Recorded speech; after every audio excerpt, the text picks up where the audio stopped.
America और भारत के बीच trade deal को लेकर एक बार फिर बड़ा बयान सामने आया है। अमेरिका के पूर्व राष्ट्रपति डोनाल्ड ट्रंप के बयान के बाद प्रधानमंत्री नरेंद्र मोदी ने साफ संकेत दिए हैं कि भारत अपनी आर्थिक नीतियों में आत्मनिर्भरता के रास्ते पर आगे बढ़ता रहेगा।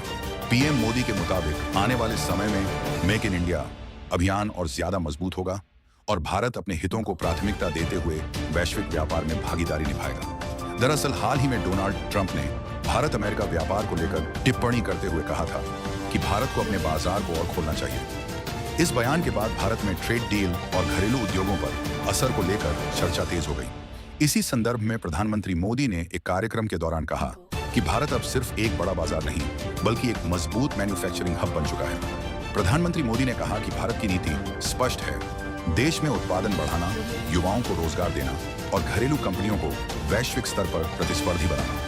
उन्होंने जोर देकर कहा कि मेक इन इंडिया केवल एक नारा नहीं बल्कि देश की आर्थिक रणनीति का आधार है। इसका उद्देश्य है कि भारत में बने उत्पाद पूरी दुनिया तक पहुंचे। पीएम मोदी ने यह भी कहा कि भारत सभी देशों के साथ व्यापारिक रिश्ते मजबूत करना चाहता है, लेकिन यह सहयोग बराबरी और आपसी सम्मान के आधार पर होना चाहिए। भारत किसी दबाव में आकर निर्णय नहीं लेता बल्कि अपने किसानों, छोटे उद्योगों और स्टार्टअप्स के हितों को ध्यान में रखकर नीतियां बनाता है।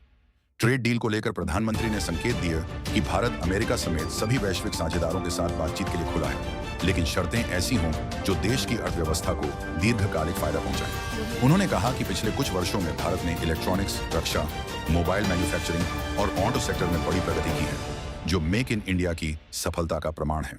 विशेषज्ञों का मानना है कि प्रधानमंत्री के इस बयान से ये साफ हो गया है कि भारत किसी एक देश पर निर्भर नहीं रहना चाहता। भारत की रणनीति अब ग्लोबल सप्लाई चेन में मजबूत भूमिका निभाने की है, लेकिन अपने नियमों और प्राथमिकताओं के साथ। कार्यक्रम के अंत में पीएम मोदी ने कहा कि भारत का आत्मविश्वास उसकी सबसे बड़ी ताकत है। देश की जनता, उद्योग और सरकार तीनों मिलकर भारत को एक आत्मनिर्भर और मजबूत आर्थिक शक्ति बनाने की दिशा में काम कर रहे हैं। कुल मिलाकर डोनाल्ड ट्रंप के बयान के जवाब में प्रधानमंत्री मोदी का संदेश साफ है, भारत सहयोग के लिए तैयार है, लेकिन मेक इन इंडिया से कोई समझौता नहीं होगा।